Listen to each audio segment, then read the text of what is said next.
है। देखिए, आज आज हम लोग पढ़ेंगे जो है ना, अष्टम भाव में बैठे ग्रहों का फल। ये है अष्टम भाव। दिस इज अष्टम भाव। अब ये अष्टम भाव में बैठे ग्रहों का फल एक एक करके जानेंगे।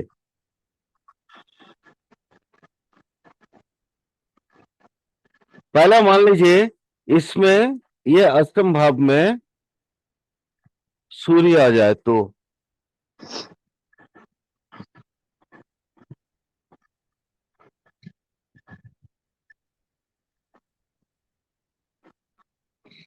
सूर्य है तो क्या होगा?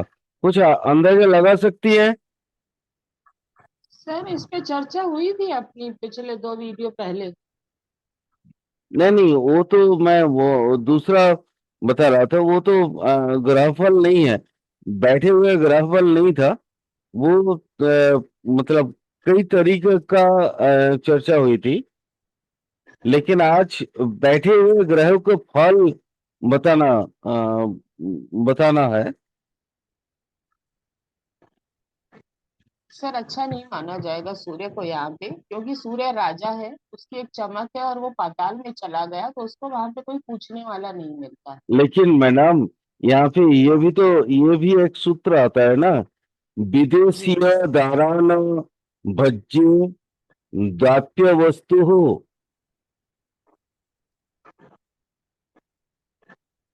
क्लियर करिए सर, लोग को समझ में नहीं आया। ठीक। विदेशीय दारान, दारान मतलब प्रवासी, विदेश का कोई स्त्री हो जो दारा हो, दारा मतलब पत्नी, पता नहीं। ठीक। वो भज्येदाप्य वस्तु जात व्यक्ति के साथ, इस तरह जातक के साथ विदेशिनी जो स्त्री होगी, उसका संपर्क बना रहेगा जिंदगी भर। ये सूत्र तो मैंने कभी नहीं बताया था आप लोगों को। नहीं बताया। इसे लिखिए, जी। लिखिए। तो अष्टम में सूर्य,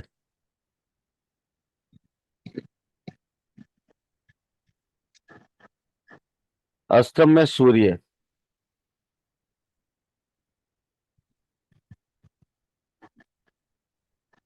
ऐसे जातक विवेकहीन होगा, गुस्से वाला होगा, और इसका वैभव बहुत कम होगा।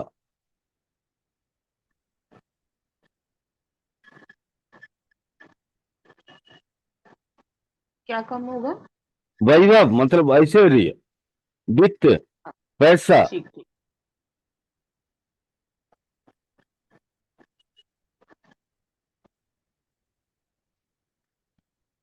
जी। दूसरा सूत्र ये होगा, ऐसे जातक के अगर कोई विदेशी स्त्री होती है संपर्क में, चाहे वो दारा हो या गर्लफ्रेंड हो, बीवी हो या गर्लफ्रेंड हो, तो उनके साथ संपर्क बना रहेगा। ये आप ऑब्लिक करके माने जातिका के लिए भी कह सकती हैं, माने जातक और जातिका दोनों के लिए। अगर जातिका होंगी तो जातिका का ऐसा संपर्क होगा विदेश से, जो नाव से आने जाने वाला होगा। मैं यहाँ जातिका के लिए थोड़ा सा आपका टर्म्स एंड कंडीशन लगेगा।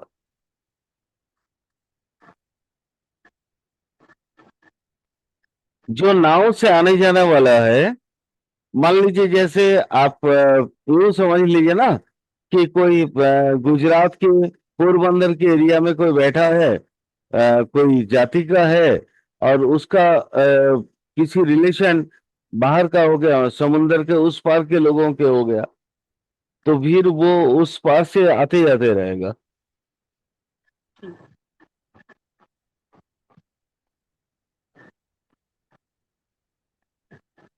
अब सबसे बड़ा, सूर्य जो है सम्मान का कारक ग्रह है, अष्टम में चला गया, तो ऐसे जातक अपने सम्मान से खिलवाड़ करेगा, मतलब दारू पिएगा, चरस पिए, है ना, इस तरह का नशा, नशा के द्रव्य के साथ वो अपना ऐसा संपर्क बनाएगा कि उसका क्या बोलते हैं उसको, समाज में उसकी जो छवि होगी वो गलत गलत वाला होगा।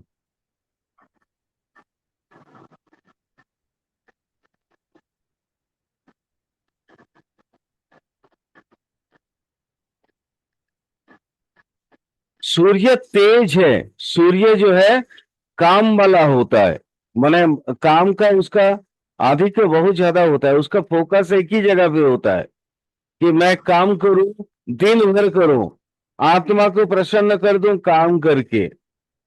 वो चला गया आठवें में मैम, तो फिर इस तरह का जातक है ना, आलस, इतना आलस होगा, ये शनि का आलस्य नहीं है, शनि आलस्यता देता है, लेकिन ऐसा आलस्य ये ये शनि का नहीं है, ये यूं समझ लीजिए, ये ऐसे बेकार पड़ा हुआ इंसान होगा।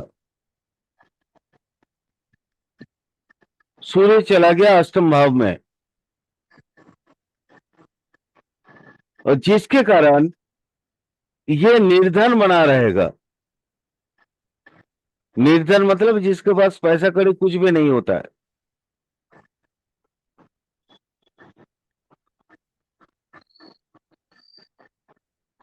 अगर ये आलस नहीं होता है, लिख लीजिएगा, अगर ये आलस नहीं होता है तो फिर चोर के द्वारा इसकी पूरी संपत्ति चोरी की जाएगी।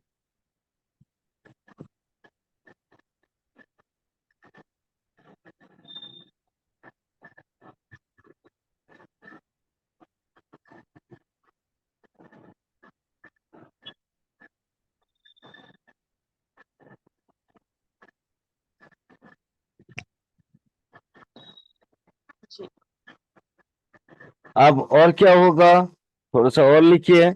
मान लीजिए ये अष्टम का अष्टम यहाँ पे चलाया सूर्य, अब सूर्य, सूर्य से यहाँ है, सूर्य का घर ये है ना, दिख रहा है ना मैम। जी जी जी। सूर्य एक दो तीन चार केंद्र में दो स्थान में आ गया, यानी वारांगनाओं से संपर्क, मतलब जो प्रोस्टिट्यूटेड होते हैं लोग, उन लोगों से इनका संपर्क बन जाएगा।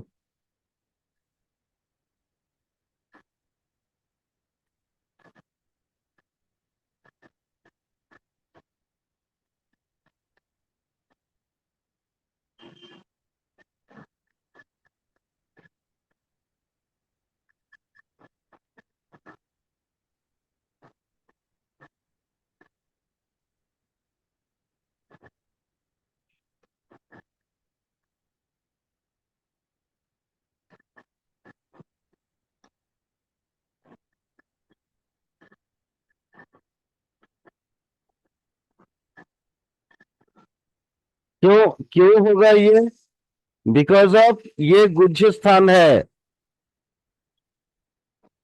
समझ गए। जी। 8th house is the house of sex.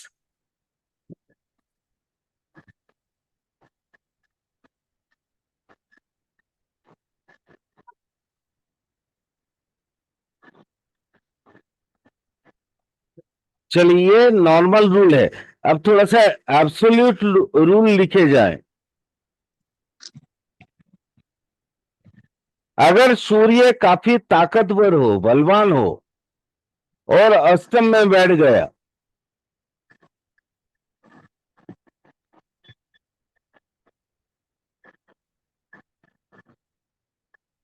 But मान लीजिए गुरु के द्वारा दृष्ट हो गया, या चंद्र के द्वारा दृष्ट हो गया, मतलब चंद्र गुरु ये सब, शुक्र ये सब तो अच्छे ग्रह माने जाते हैं ना, नैसर्गिक इनका शुभ फल मिलता है।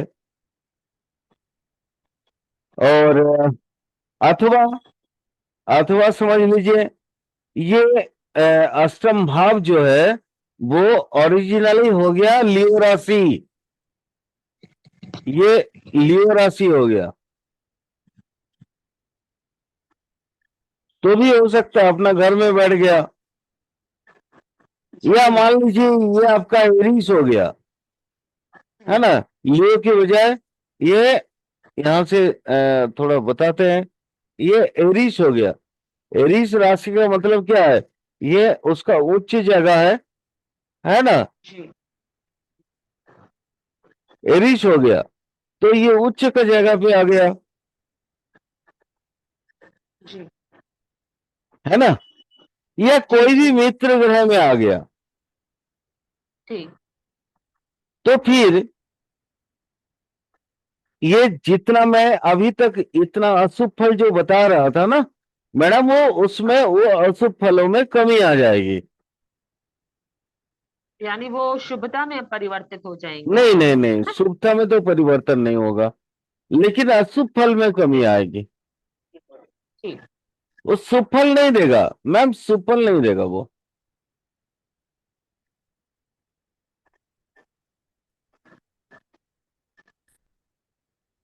बस अशुभ फलों में कमी आएगा। क्लियर? क्लियर। लेकिन यहाँ पर अगर 10 नंबर की राशि आ जाए जहाँ पे सूर्य को दिशा बल मिलता है, तो इसको एनिमी राशि कंसीडर करेंगे कि सूर्य को अच्छा मानेंगे? नहीं नहीं नहीं, अगर यहाँ देखिए, वहां कुछ हद तक तो उसको अपना पावर मिला ना मैम। हाँ, वही वही क्लियर कर हाँ, रहे कुछ हद तक तो अपना पावर मिला, बट ये पावर भी उसको जो है ना प्रॉपरली भोगने नहीं देगा। हैं। क्लियर? ठीक। जी क्लियर। अगर वो मित्र राशि में हो तो थोड़ा बहुत सुफल 10-20% सुफल दे सकता है, बट ये सुफल देगा नहीं, बस ये आप दिमाग में रख लीजिए। इसका कारण कई सारे हैं। चलिए एक लॉजिक में दे देता हूं, है ना, थोड़ा सा आपको ताकि समझ में आए। कालपुरुष कुंडली की दिमाग में रखिए, कालपुरुष कुंडली को। कालपुरुष की कुंडली के कुंडली में ये होता है वृश्चिक राशि। और वृश्चिक जो है ना सूर्य के लिए अच्छा नहीं है, क्योंकि वो जलीय राशि है। अच्छा। तो बस मैं जैसे हमेशा बोलता हूं कि थोड़ा देख लीजिएगा, कालपुरुष कुंडली के साथ भी थोड़ा विवेचन कर लीजिएगा। तो यहां देखिए विवेचन में हमें ये मिल रहा है कि एक आग का गोला अगर जल में माने आएगा तो फिर वो अपना कार्यकर्ता तो दिखा नहीं पाएगा। क्लियर? क्लियर।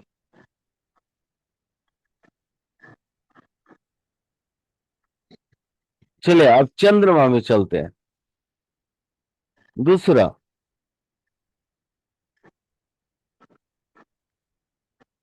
चंद्रमा।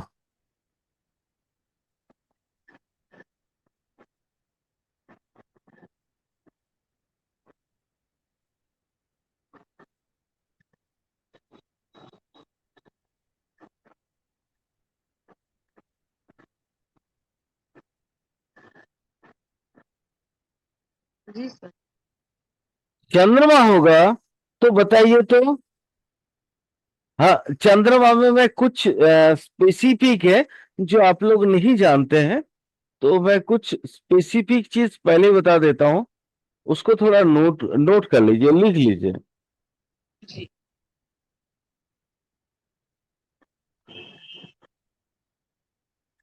आ, माने ये एक सूत्र है वो, हम्म, पूरा सूत्र, हाँ ठीक है, ठीक, आ गया, याद आ गया। अ, चंद्र अष्टम भाव में है, तो वहां पे एक बोला जाता है, एक श्लोक आता है, सभा विद्युत भिषजो तेज गृह।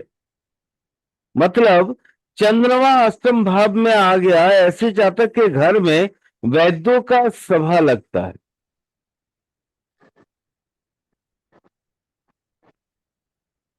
सभा समझ रहे हैं ना मैम?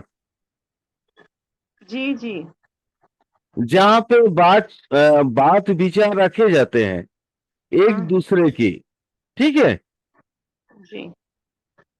तो ऐसी जातक के घर में वैद्यों की सभा लगते हैं।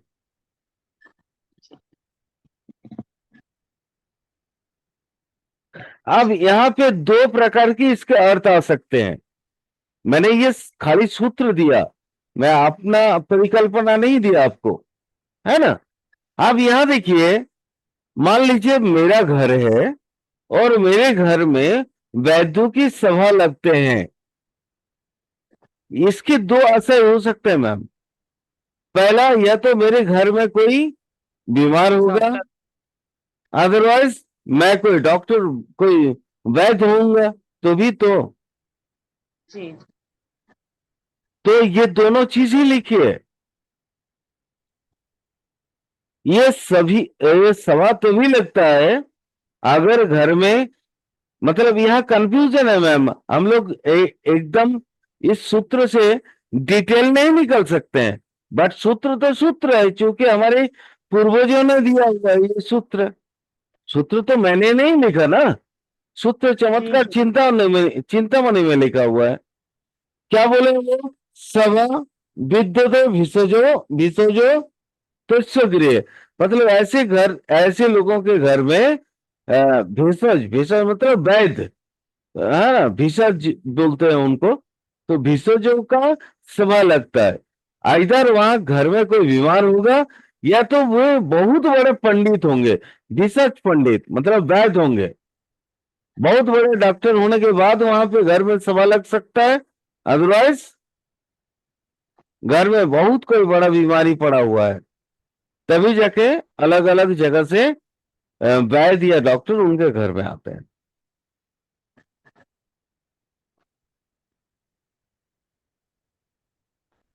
उन्होंने और क्या लिखा? महाव्यधयो भूतो वैरी वृत्त शशि क्लेशो कृतो संकटनास्त अष्टमस्थ। यानी ऐसे जातक के क्या होता है?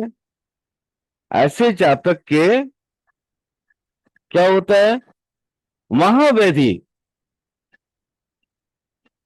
महाव्यधयो, है ना। तो महाव्याधि मतलब कोई बड़ा बीमारी होता है। और क्या होता है? क्लेशो कृत संकटन संकटान्न।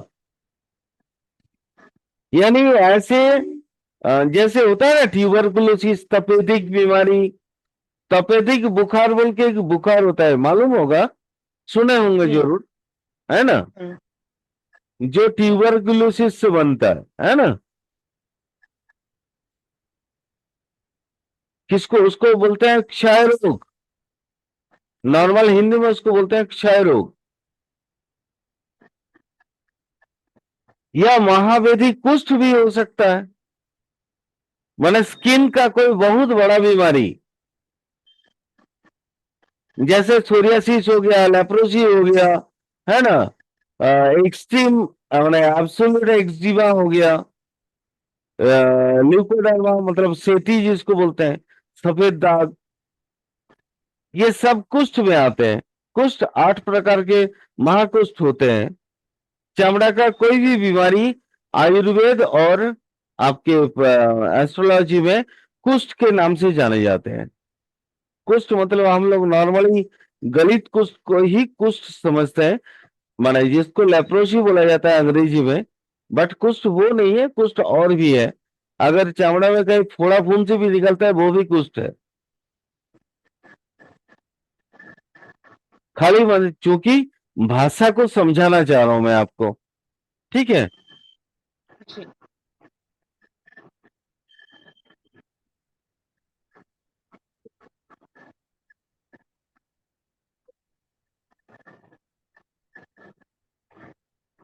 और क्या क्या हो सकता है?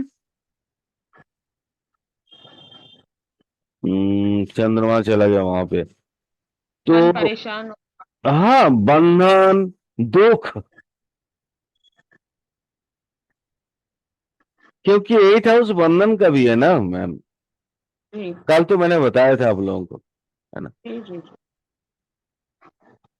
तो बंधन का डर लगेगा, उसको दुख होगा।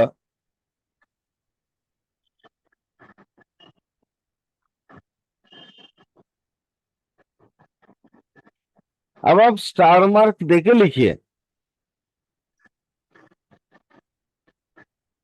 स्टार मार्क करिए। जी यह चंद्र अगर पूर्ण बली है, मैं कल आप लोगों को एक सूत्र दिया था, याद होगा, कल या परसों या उससे पहले, एग्जैक्टली मुझे मालूम नहीं है, याद नहीं है कब दिया था। मैंने ये बोला था कि अष्टमेश अष्टम भाव में हो या अष्टम में कोई शुभ ग्रह हो, तो अष्टम का जो खराब फल है वो नहीं होता, बोला था, याद होगा। जी जी जी, परसों की बात। हाँ वो कब याद एग्जैक्टली मुझे याद नहीं है। तो मैं अभी भी वही बोल रहा हूं, अगर पूर्ण बली चंद्रमा हो मतलब वो शुभ ग्रह हो गया मैम। जी पूर्ण बली चंद्रमा मतलब कौन सा, ये उनके तो आवाज ही नहीं आ रहा है आज, प्रेरणा जी की, तो वो नहीं बता पाएंगे। कोई आप लोगों में से किसी को मालूम है कि पूर्ण बली चंद्रमा कब से कब तक का होता है? नहीं सर, इसमें मैं बड़ा कंफ्यूज रहती हूँ। ठीक है, चलिए मैं आज आप लोगों का कंफ्यूज क्लियर कर देता हूँ, डाउट क्लियर कर देता हूँ। शुक्ल पक्ष की एकादशी तिथि से, लिख लीजिएगा, जी शुक्ल लिख रहे पक्ष हैं। के एकादशी तिथि से कृष्ण पक्ष की पंचमी तिथि तक चंद्रमा को महाबली माना जाता है। मतलब ये पूर्ण बली है, महाबली अब्लिक पूर्ण बली अब्लिक पूर्ण चंद्र, अलग अलग जगह पे अलग अलग भाषा आती है मैम, अलग अलग वर्ड होते हैं। तो इसलिए मैं अलग अलग वर्ड को यहां से आप लोगों को परिचय करवा देना चाहता हूं। कौन सा फिर से बता रहा हूं, मनीषा मैम आप भी सुन लीजिए। मनीषा मैम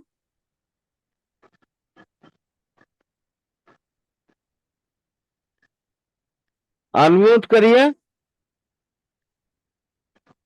जी सर। हाँ मैं ये पूछ रहा था मैम, पूर्णबली चंद्रमा को मालूम है आपको कब से कब तक होता है? सर पूर्णिमा तक। नहीं मैम, इसलिए मैंने बोला इसको लिख लीजिए। चंद्र जो है ना 3 प्रकार की बलि होता है, ठीक है। पहला होता है हम्म। शुक्ल पक्ष का, शुक्ल पक्ष का एकादशी से हाँ कृष्ण पूर्णिमा पक्ष तक। के, नहीं, कृष्ण पक्ष के पंचमी तक। अच्छा। शुक्ल पक्ष के एकादशी से कृष्ण पक्ष के पंचमी तक चंद्र को पूर्ण बलि माना जाता है।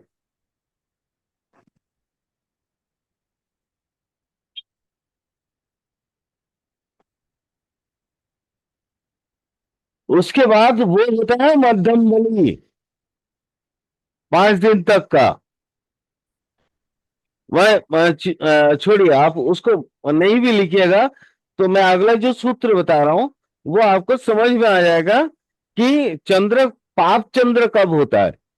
चंद्र क्षीण चंद्र को बोला जाता है पाप चंद्र, या हीन बलि, या क्षीण बलि।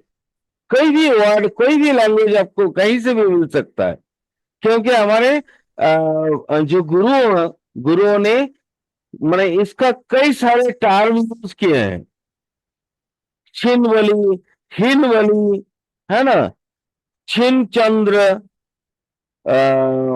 दुर्बल चंद्र, कमजोर, माने बाकी आप अकॉर्डिंग टू समझ लीजिएगा।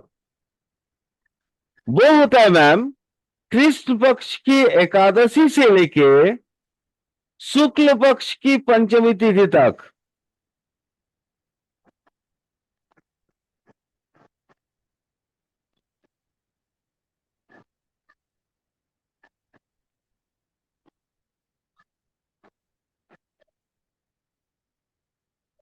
याद रहेगा ना ये? जी याद है। हाँ, याद इसको होगा। हमेशा याद रखिएगा, क्योंकि मैं हमेशा अपने लक्ष्मी जी, इससे पहले मेरे से एक क्वेश्चन किया था बहुत पहले। आप पहली बार मेरे क्लास में आई थी, मैंने बोला था कि बुध है ना, नाजायज औलाद है चंद्र का, बोला था, याद होगा आपको? जी जी जी, बोला था, याद आ। यही कारण है, यही कारण है मैम, यही कारण है, क्योंकि चंद्रमा कभी क्लीव होती है, कभी स्त्री होती है, और कभी पुरुष,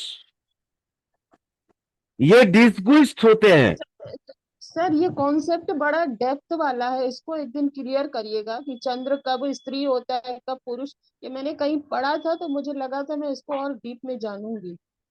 मैम समझ लीजिए ना, पूर्णवली जो चंद्र है, मतलब आपका शुक्ल पक्ष के एकादशी से लेके कृष्ण पक्ष की माने जो पंचमी तिथि तक, वो चंद्र पुरुष चंद्र है।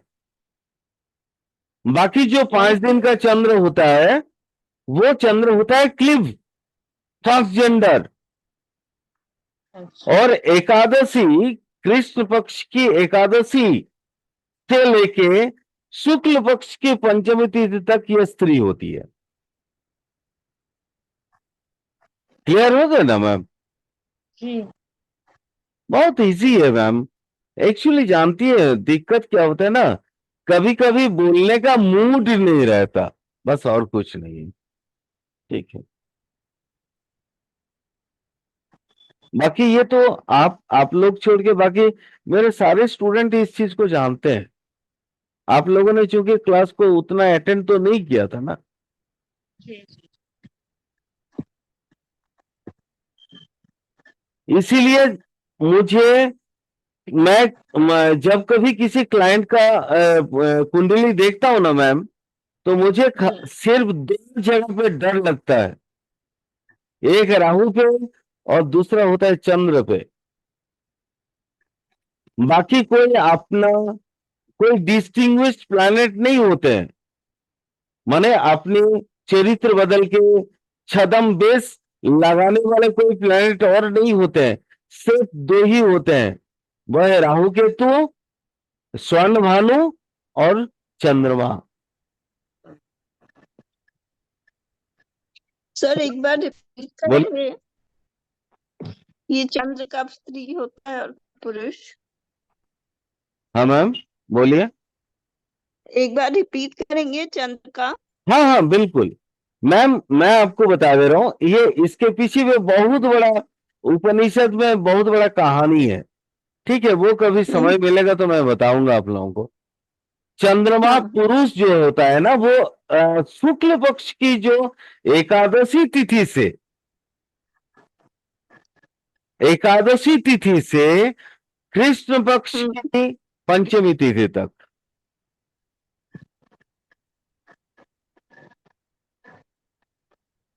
मैम हमारी ये जो 27 नक्षत्र है ना, ये 27 नक्षत्र भी चंद्रमा की पत्नी है। हाँ। अब आप समझ लीजिए, एक बंदा जो क्लीवी भी होता है, जो पुरुष भी होता है, और जो स्त्री भी होता है, वो अपना कैसे मतलब अपने अपने परिवार को मेंटेन किया होगा। इसीलिए इसे मैनिपुलेटर कहते हैं। यस मैम, बिल्कुल,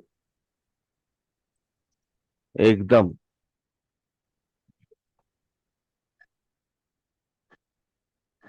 और ये स्त्री उस समय जो क्षीण चंद्र होता है, जिसमें कृष्ण पक्ष की एकादशी से लेके शुक्ल पक्ष की पंचमी तिथि तक, और बीच में जो डेट बच गए हैं, वो क्लीव है। क्लीव मतलब ट्रांसजेंडर।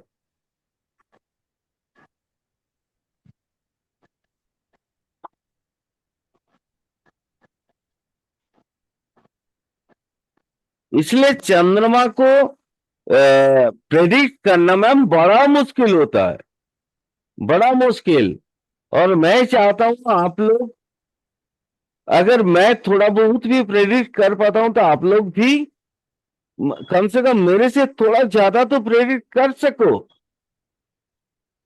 वैदिक एस्ट्रोलॉजी इसी के कारण थोड़ा सा बदनाम हो गया कि लोग बोलते हैं वैदिक में लोग प्रेडिक्ट नहीं कर पाते हैं, बट ये सच नहीं है मैम। वैदिक से ज्यादा प्रेडिक्ट करने वाला कोई शब्द ये नहीं है, कोई एस्ट्रोलॉजी नहीं है।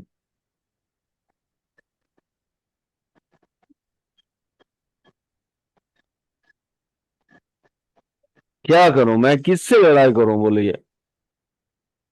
कोई आए ना इस तरह तर्क लेके, तब मैं बताऊंगा ना कि मरा हुआ इंसान तुम लेके आया है और इसका जलीय तत्व में इसके प्राण पर लगन चला गया। मैम यहाँ सुनने वाला भी कोई नहीं है, बोलने वाला भी कोई नहीं है, बस 5 पन्ना पढ़ के यूट्यूब में पढ़ाने वाले बहुत है।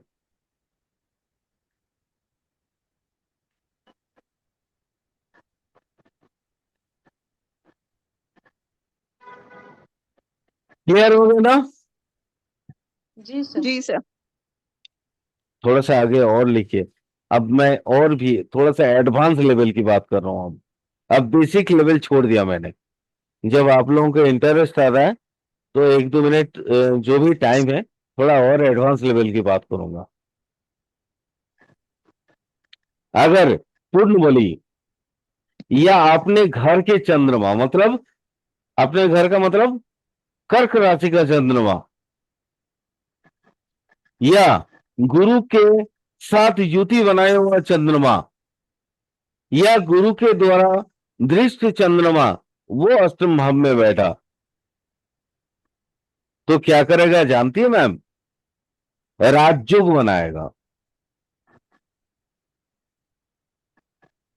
कहीं ना कहीं किसी ना किसी तरीके से, और संपूर्ण अशुभ फल का नाश कर देगा। पूरा का पूरा अशुभ फल का नाश कर देगा। लेकिन वही चंद्रमा